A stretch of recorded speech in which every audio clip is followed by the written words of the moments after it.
मैं नमन करता हूं पार्टी के प्रणेताओं को, भारत मां को। नमस्कार आदरणीय अनुराग जी को, तमाम युवा मोर्चा के पदाधिकारियों को, आप समस्त युवाओं को। आदि शंकराचार्य ने भज गोविंदम लिखा, उसमें एक बहुत बढ़िया चीज उन्होंने युवाओं के लिए कहा। मुझे लगा कि मैं चूंकि युवाओं के बीच में हूं, आपसे वो शेयर करूं। बालस्ताव क्रीडा शक्तः, तरुणस्ताव तरुणी सक्तः, वृद्धस्ताव चिंता मग्न, परमे ब्रह्मणि कोपि न सक्तः, भज गोविंदम गोविंदम भज मूढ़मते। बालस्ताव, जब छोटे होते हैं, बालावस्था में होते हैं, क्रीडा सक्तः, क्रीड़ा ही सब कुछ होता है। खिलौना पकड़ा दो, उसके लिए वही खेल और जीवन होता है। तरुणस्ताव तरुणी सक्तः, जब तरुण होता है, जब युवा होता है, तो प्रेम प्यार संसार और परिवार ही सब कुछ होता है, उसी के पीछे भागता रहता है। वृद्धस्ताव चिंता मग्न, जब वृद्ध हो जाता है, जब बूढ़ा हो जाता है, तो चिंता में बैठा रहता है कि क्या होगा मेरे बाद, अब जीवन का क्या होगा। परमे ब्रह्मणि कोपि न सक्तः, पर ब्रह्म के विषय में, सत्य के विषय में कोई नहीं सोचता है। जो इस विषय में सोचेगा वो आगे बढ़ जाएगा। जो इस चक्र को तोड़ता है वही अपने अवस्था से आगे बढ़ता है। आप देखिए, आज हम मोदी जी की बात कर रहे हैं। आज Modi ji is a inspiring leader, जैसे बहुत सही मायने में भी अनंत कुमार जी कहकर गए। तो ये कहानी आज नहीं आरंभ हुआ, यह कहानी उनके बालावस्था से लेकर वृद्धावस्था तक चली है। जब वो बच्चे होंगे, जब वो छोटे होंगे तो कुछ अलग होंगे बाकी बच्चों से। जब वो युवावस्था में थे तब कुछ भिन्न होंगे बाकी अपने आयु के तरुणों से, तभी वो आज मोदी बन पाए हैं।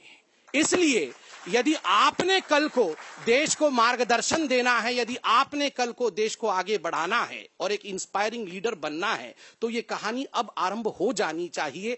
ऐसा नहीं कि भविष्य में आप स्विच ऑन करेंगे तब आगे बढ़ेंगे। इसलिए अपने अंदर हम सब झांक ले कि हमने अपने जीवन में वो प्रक्रिया आरंभ कर दिया है या अभी आरंभ होना बाकी है। अगर आरंभ होना बाकी है तो बहुत लेट हो चुका है, तुरंत आरंभ करिए। 1 वर्ष सरकार का होने वाला है। इस 1 वर्ष में हमने क्या पाया और क्या खोया। क्या पाया मैं बोलता हूं। अविश्वास से विश्वास की ओर हिंदुस्तान ने यह पाया है। 10 वर्षों का अविश्वास, 1 वर्ष में मोदी जी ने उस विश्वास को कायम किया है। यह बहुत बड़ी बात होती है। कहां अविश्वास थी? जनता का सरकार में अविश्वास, जनता सरकार में विश्वास नहीं करती थी, जिसको हम ट्रस्ट डेफिसिट कहते थे। मंत्रियों का प्रधानमंत्री में अविश्वास, जितने मंत्री थे वो सब अपने आप में अपने प्रधानमंत्री थे, उनका मनमोहन सिंह जी पे अविश्वास था, विश्वास ही नहीं था। प्रधानमंत्री का, उसके ऊपर पार्टी की अध्यक्षा पर अविश्वास, वहां भी एक मिसट्रस्ट था। मनमोहन सिंह जी सोनिया गांधी पर विश्वास नहीं करते थे। इस प्रकार एक अविश्वास की गहरी खाई सारी अवस्थाओं के बीच बनी हुई थी। दोस्तों आप बताइए, इतने अविश्वास में, जहां अविश्वास की खाई इतनी गहरी हो, क्या देश आगे बढ़ सकता है? जहां अविश्वास हो वहां राष्ट्र आगे नहीं बढ़ सकता है। एक व्यक्ति के विश्वास से राष्ट्र आगे बढ़ जाएगा, मगर अगर परम पर बैठा हुआ एक व्यक्ति भी अविश्वासी हो जाए तो राष्ट्र आगे नहीं बढ़ सकता है। और आज जो सबसे बड़ी अचीवमेंट है, आप सीना ठोक के कहिएगा जहां जाइएगा, कि आज अविश्वास को मिटा दिया है मोदी जी ने, विश्वास को कायम किया है। जनता का सरकार पे विश्वास, जनता का सरकार पे विश्वास, मंत्रियों का प्रधानमंत्री पे विश्वास और प्रधानमंत्री का राष्ट्र पे विश्वास। ये विश्वास सबसे बड़ी कड़ी है उदासीनता को हटाकर विकास पथ पे अपने आप को अग्रसर रखने के लिए, और ये मोदी जी ने कर दिया है। दूसरा, अकर्मण्यता से कर्मण्यता की ओर। आज तक 10 वर्षों में हमने देखा अकर्मण्यता। जहां अविश्वास होता है, जहां विश्वास की कमी होती है, वहां अकर्मण्यता ही जन्म लेता है, क्योंकि विश्वास ही नहीं है तो कर्म क्या करें। सब डरते हैं। हमने वो पढ़ा था ना संजय बारू जी के किताब में कि रोज शाम होते ही पुलक चटर्जी जो कैबिनेट सेक्रेटरी थे वो फाइल्स लेके दौड़ते थे। मनमोहन जी की सारी फाइल लेके वे दौड़ते थे सोनिया मैडम जी के पास कि मैडम पहले आप देखो तब जाके ये फाइल पारित होंगी, जिसमें कहां से काम होगा। अगर इस प्रकार का विश्वास का गैप है, प्रधानमंत्री पारित नहीं कर सकते कुछ भी, प्रधानमंत्री के फाइलों को कहीं और जाना पड़ता है, वहां काम कहां से होगा। अकर्मण्यता था, कर्म शून्यता थी, जिसको हमने अंग्रेजी में पॉलिसी पैरालिसिस कहा। और आज 1 वर्ष में ही इसको पाट दिया गया है। आज हर एक मंत्री प्रधानमंत्री पर विश्वास रखते हुए इस काम को आगे बढ़ा रहा है और दिन दुनी रात चौगुनी काम कर रहे हैं। मैं तो एक बात समझ नहीं पाता हूं कि हमारे प्रधानमंत्री जी के चेहरे पर मैंने आज तक कभी थकावट नहीं देखी। किस प्रकार का कृपा रहा है इनके ऊपर। और ये मैं बता दूं आपको, जो अथक परिश्रम वो करते हैं उसके बावजूद उनके चेहरे पर अगर सिकन नहीं पड़ता है तो मैं दावे से कहता हूं, आप भी मनन करके देखिए, इसको आध्यात्मिक शक्ति कहते हैं। जब अध्यात्म में मनुष्य एक पायदान तक पहुंचता है तब कितनी भी मेहनत करने के पश्चात बिना सोए बिना खाए आप अपनी थकावट अपने चेहरे से दूर रखने की क्षमता प्राप्त करते हो। यह एक बहुत बड़ी ताकत है और आप इसलिए अपने प्रधानमंत्री के प्रति हमेशा विश्वास रखना, क्योंकि जिसको अध्यात्म की शक्ति प्राप्त है वो कभी अपने पद से अडिग नहीं होगा। वो राष्ट्र भक्ति के लिए जैसे विवेकानंद चल पड़े थे उसी रास्ते में वो चले जाएंगे और हमारी मां भारती को उस परम वैभव तक पहुंचाएंगे जिसके लिए हम आजीवन लड़ते आ रहे हैं।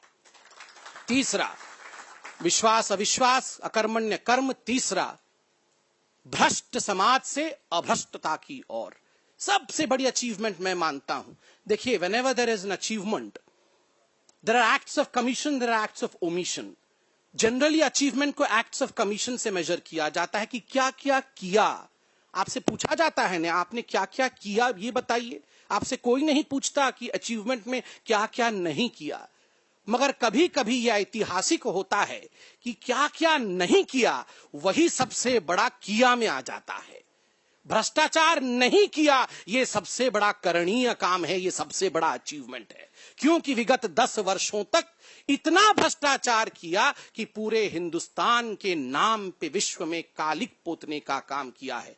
13 से 15 लाख करोड़ रुपए हिंदुस्तान का लुट गया, ये कांग्रेस की सत्ता ने हिंदुस्तान को दिया।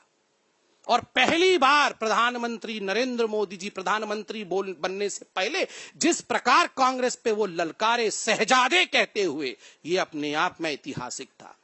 आज तक इस प्रकार का ललकार हिंदुस्तान ने नहीं सुना था। प्रथम परिवार की ओर ये जो ललकार था कि ये नहीं चलने वाला।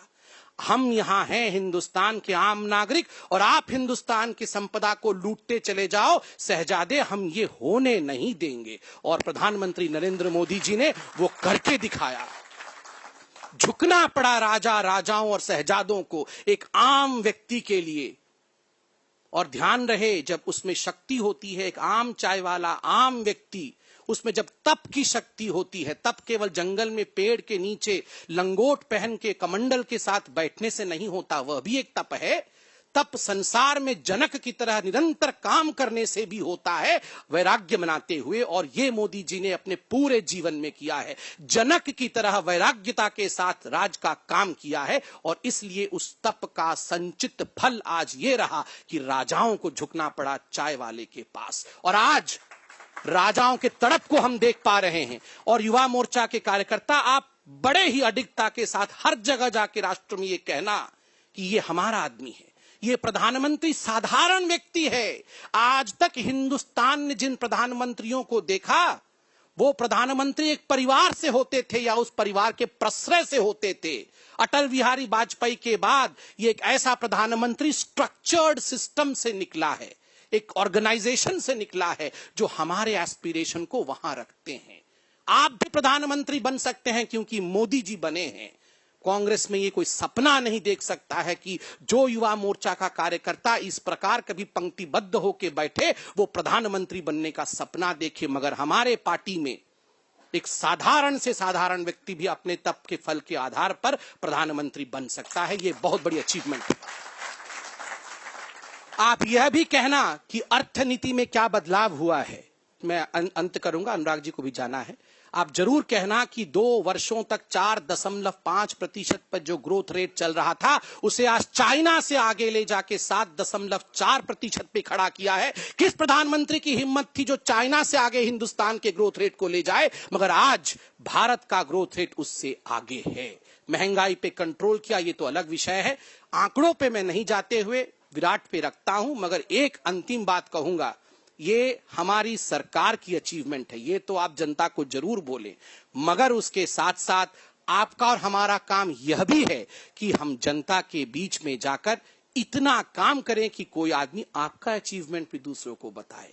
केवल दूसरों के अचीवमेंट को नहीं, अपने सरकार और संगठन के अचीवमेंट को बताना है, इतना ही काम हमारा नहीं है।